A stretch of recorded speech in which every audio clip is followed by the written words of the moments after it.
Vamos dar continuidade ao nosso tema do ciclo das relações patógeno-hospedeiro, né?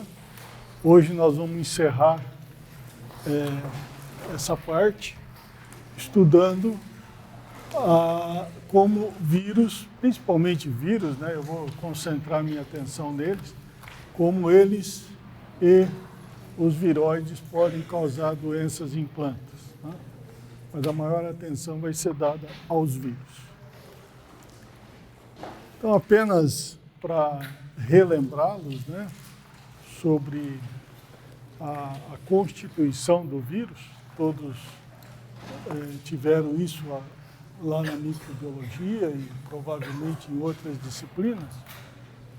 Então, os vírus são macromoléculas, né, constituídos normalmente de RNA ou DNA. Não há vírus com as duas moléculas de ácido nucleico, e essas moléculas de ácido nucleico estão protegidas por uma capa proteica, né?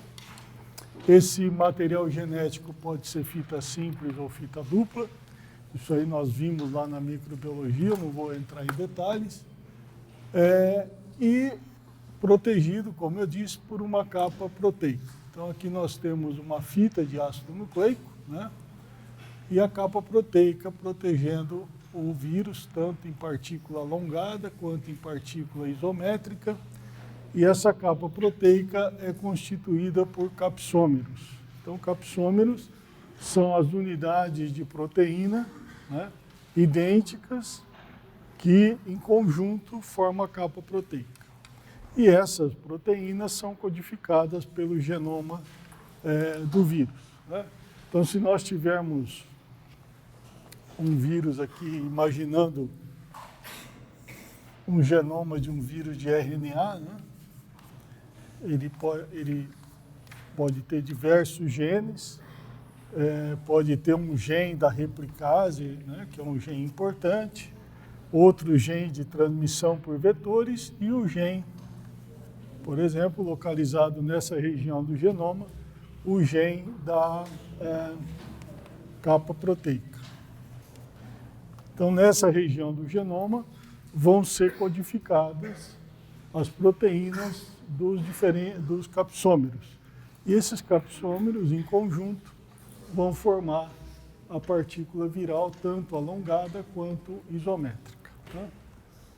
Alguns vírus possuem envelope, como está mostrando nessa imagem aqui. Então, nós temos aqui o ácido nucleico, a capa proteica, e um envelope geralmente lipoproteico, e esse envelope lipoproteico, ele não é codificado pelo genoma do vírus.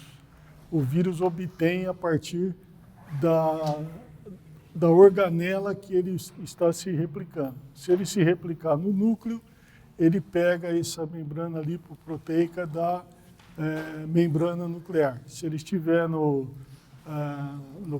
retículo endoplasmático, ele pega do retículo endoplasmático e assim por diante, tá certo? Então é a única unidade dos vírus que tem envelope que não é codificada pelo genoma do vírus.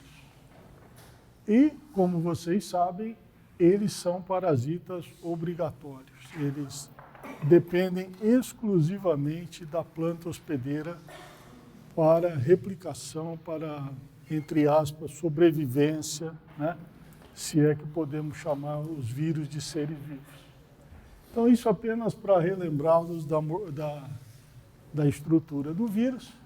E aqui também, rapidamente, uma visão sobre a morfologia e o tipo de ácido nucleico, agora dos vírus que causam doenças em plantas, né? Então, nós temos aqui aproximadamente mais de 1000 vírus descritos como espécies, né? Eu mostrei para vocês lá na microbiologia como é que é a classificação de vírus atualmente, a taxonomia, como que eles são identificados como espécies. Então, hoje nós temos descritos aproximadamente 1000 espécies de vírus, né?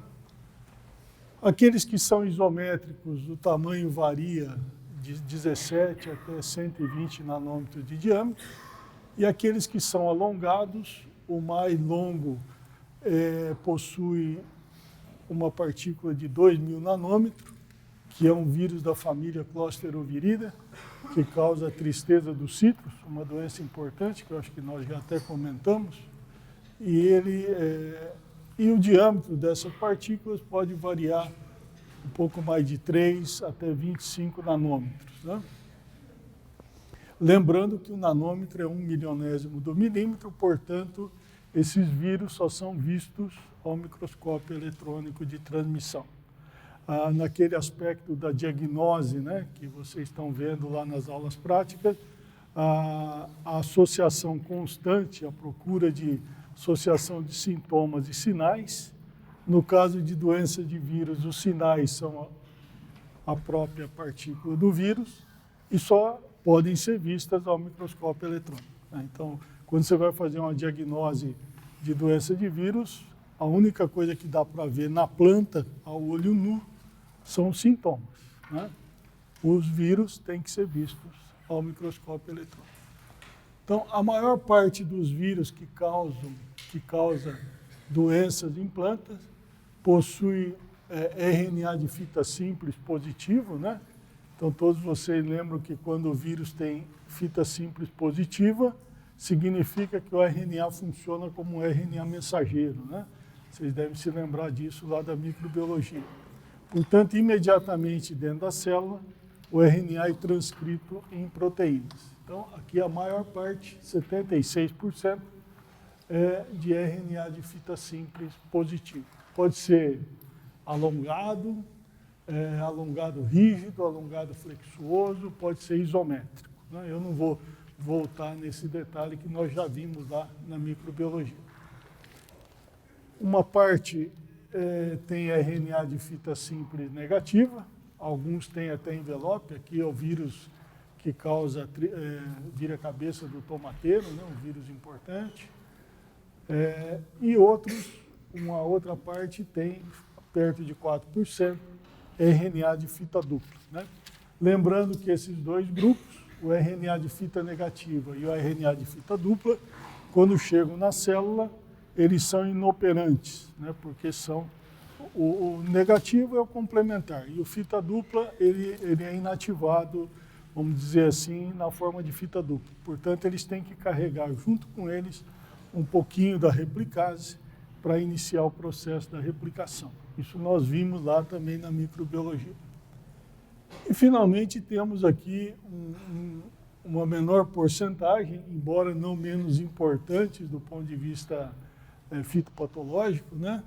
Vírus de DNA de fita dupla e vírus de DNA de fita simples.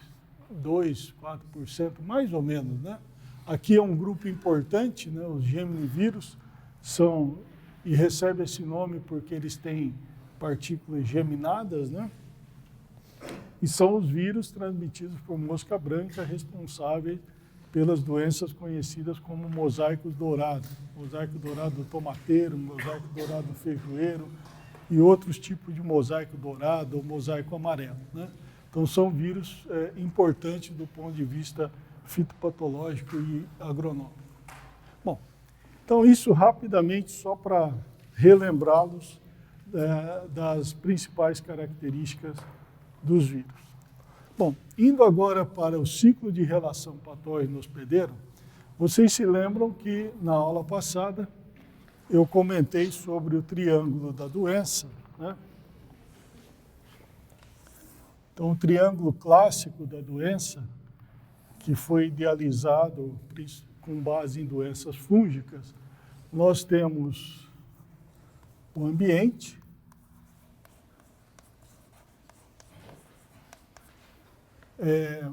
a planta, que é o hospedeiro, né? E o patógeno.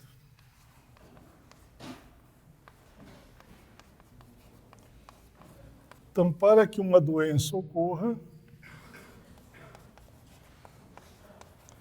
há necessidade de uma interação adequada entre a planta, o patógeno e um ambiente favorável que permita, obviamente, o desenvolvimento da planta, mas também a interação entre ela e um patógeno, né? No caso de doenças de vírus e outras doenças de patógenos que são transmitidos por vetores, nós temos que acrescentar essa quarta variável. Portanto, nós temos que fazer um pequeno ajuste ao triângulo da doença, né? Então, no caso aqui, nós temos a planta, nós temos o vírus, nós temos os vetores, que a maior parte dos vírus é transmitida por vetores, nós vamos comentar mais sobre isso, e o ambiente que atua em toda essa interação, né? Então, nesse caso, o triângulo tem que ser ligeiramente modificado. Do ponto de vista de vetores de vírus, 94%, esse é um número aproximado, apenas para dar uma ideia para vocês, 94% são artrópodes, 6% são nematóides e fungos. Desses artrópodes, 99% são insetos e 1% são ácaros. E desses insetos, desses 99% de insetos que transmitem vírus, aproximadamente mais da metade é transmitido por pulgões ou por afídeos, tá? Então, o grosso dos vetores de vírus de planta está dentro do grupo de insetos. Não significa, no entanto, que esses vetores não sejam responsáveis por doenças de importância econômica, né? Aqui eu lembro a leprose dos citros, né, que é transmitida pelo Brevipaus, que é uma doença importantíssima, nós já falamos aqui, né? Tem uma doença da beterraba chamada rizomania da beterraba, que é transmitida por não é bem um fungo, era classificado antigamente como fungo, hoje é classificado como um protozoário, mas a gente ainda genericamente acaba falando em fungo, mas é uma doença importante transmitida por um protozoário de solo, né? E tem doenças importantes também transmitidas por nematóides. Bom, então aqui uma visão geral dos principais vetores de vírus de planta. Fora desse grupo aqui, tem um ou outro caso relatado na literatura de às vezes um ácaro tetraniquídeo ou um outro inseto, mas muitas vezes não estão muito bem comprovados experimentalmente. Isso aqui é o que representa os vetores de vírus. Então, a maior parte aqui dentro dos insetos, né? Então, nós temos trips, nós vamos falar de uma doença mais adiante de vírus transmitido por trips. Temos os pulgões, né? Lembrar que os pulgões têm a forma áptera e a forma alada, né? A forma alada, obviamente, é a responsável pela transmissão do vírus, pela disseminação. Temos as moscas brancas, importantes vetores de diferentes vírus de planta de importância econômica. Cigarrinhas, que também estão envolvidas na transmissão de bactérias, né, que nós vimos na aula passada, de molicutes, fitoplasmas, espiroplasma, né. Os ácaros pertencem a duas famílias, os ácaros vetores de vírus de planta. Então, tem alguns da família Eriofiide, que parece um charutinho, né? Transmite vírus em trigo, tem uma doença importante do trigo. E aqui tem o ácaro que transmite o vírus da leprose do citro, que pertence a essa família Tenuipalpite. Depois nós temos um grupo de fungos e um grupo de protozoários, então são patógenos do solo associados à transmissão de vírus de planta. Nematóides, tem duas famílias de nematóides que têm representantes vetores de vírus. Aí eu esqueci aqui no grupo dos insetos, tem dois gêneros de besouro da família Crisomelida, entre eles um bastante popular, que é o patriotinha, né? A diabrótica especiosa, que transmite vírus de planta, tá certo? Mas, naquele quadro anterior, só reprisando, o grupo mais importante, assim, que transmite o maior número de vírus é o grupo dos afídeos ou pulgões, certo?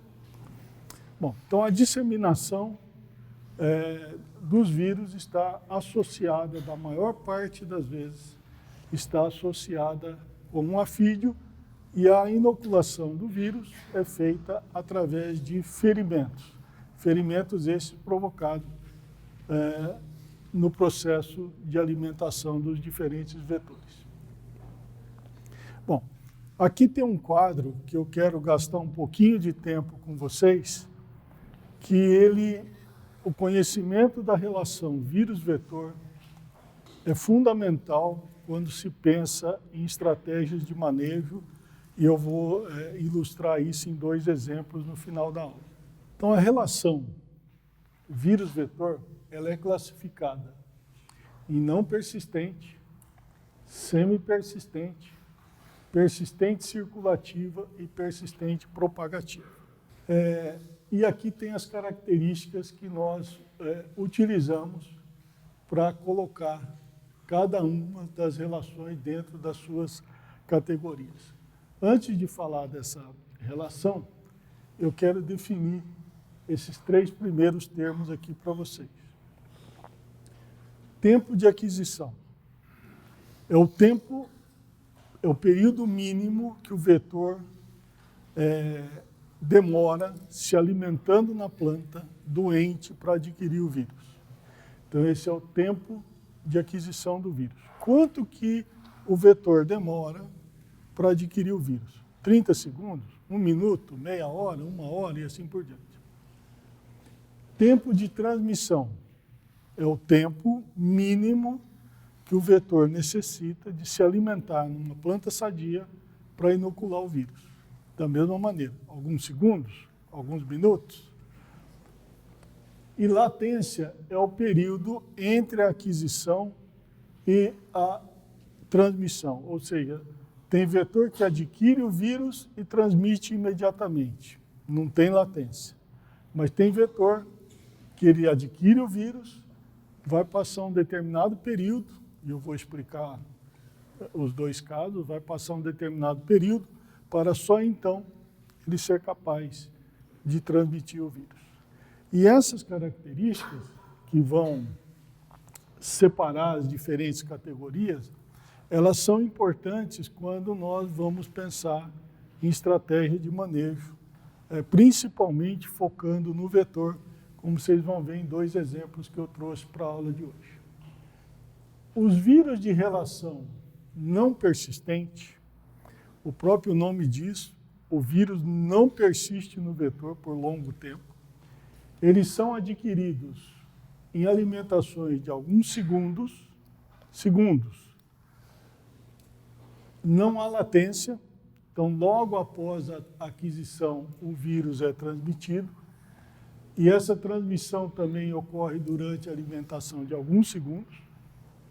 O vírus não se multiplica no vetor, ele vai ficar no vetor por alguns minutos ou horas, e a especificidade entre o vírus e o vetor é baixa, ou seja, muitas espécies do mesmo grupo de inseto transmitem aquele vírus. O que varia é a eficiência.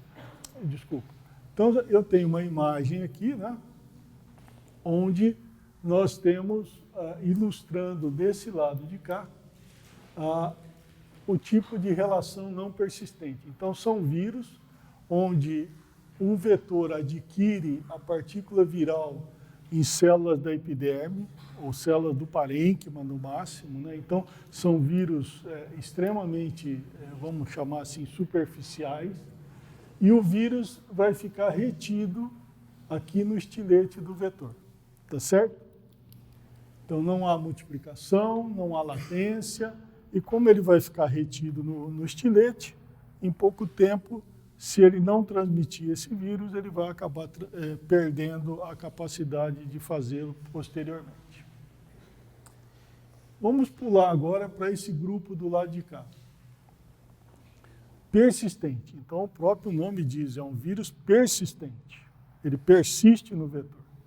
Como é que ele persiste no vetor? Ou ele circula, ou ele se multiplica. Então, se for persistente circulativa, é aquele vírus que fica circulando dentro do corpo do inseto mas sem se replicar. Se for propagativo, ele se replica. Então, nesses dois casos, o tempo de aquisição já é um pouco mais longo, pode ser de minutos ou até horas para adquirir. Após a aquisição, existe uma latência, depende do vírus, depende do vetor, essa latência pode variar de horas a dias, né? Só depois disso, só depois da latência, é que o vetor é capaz de transmitir o vírus também por tempo de alimentação um pouco mais demorado do que na não persistente. Nesse caso, não há multiplicação do vírus no vetor, portanto, é persistente circulativa, enquanto que aqui na persistente propagativa, e eu vou usar um exemplo no final de doença desse tipo, o vírus se multiplica no vetor. Então, a retenção do vírus no vetor, diferente do não persistente, que é de alguns minutos ou horas, aqui pode ser dias ou semanas, ou às vezes até toda a vida do vetor, dependendo da longevidade dele. E aqui, certamente, como o vírus se replica no vetor, a retenção é por toda a vida. Então, o vírus, nesses dois casos, sobrevive no inseto. Além da sobrevivência na planta hospedeira, cultivada ou não, ele pode sobreviver no inseto. E a especificidade é alta. Como a relação entre esses vírus e os respectivos vetores é bastante íntima, né? Se nós olharmos aqui nessa imagem, nós vamos ver que o vetor tem que se alimentar prolongadamente, né? Normalmente, esses vírus são localizados no floema, né? A maioria desses vírus é vírus que se replica no floema, diferente desses aqui que, é claro, eles se movimentam no floema, mas eles se multiplicam também em células do parênquima, células da epiderme. Aqui, o vetor tem que adquirir o vírus lá nos vasos do floema. Então, é por isso que demora, porque muitas vezes demora para atingir o floema, né? Depois de adquirido, o vírus tem que circular no corpo do inseto, então passa aqui pelo trato digestivo, cai na hemolinfa, da hemolinfa ele vem para a glândula salivar para iniciar a transmissão. Em alguns casos, ele vai se replicar na glândula salivar, portanto, tem o período de latência, para só depois, na alimentação, novamente no tecido, nos vasos do floema, ele ser inoculado, né? Então, tem uma relação mais íntima, portanto, existe uma alta especificidade. Tem grupos específicos de vetores para esse tipo de vírus e para esse tipo de vírus. E numa posição mais ou menos intermediária, que fica muito mais próximo do não persistente do que do persistente, nós temos aqui o semi-persistente, né? Então, demora um pouquinho mais para adquirir, alguns minutos, não tem latência, igual não persistente, não há replicação do vírus no vetor, a retenção pode ser por até alguns dias, mas não é igual a esse aqui, e há uma pequena especificidade entre o vírus e o vetor. Então, aqui nós temos, né, são vírus que podem ser adquiridos no floema, e eles vão ficar retidos, ao invés de ficarem retidos aqui na região do estilete, eles vão ficar retidos na região do pré-cibário do inseto. Então, essas são as principais características, e eu volto a enfatizar, esse ponto é importante quando se pensa em manejo de doença de vírus, focando no vetor. Então, são os tipos de relações vírus-vetor, não persistente, semi-persistente, persistente circulativa e persistente propagativa. Tá certo? Alguém tem alguma dúvida, algum ponto não ficou claro sobre essa tabelinha das relações vírus-vetor?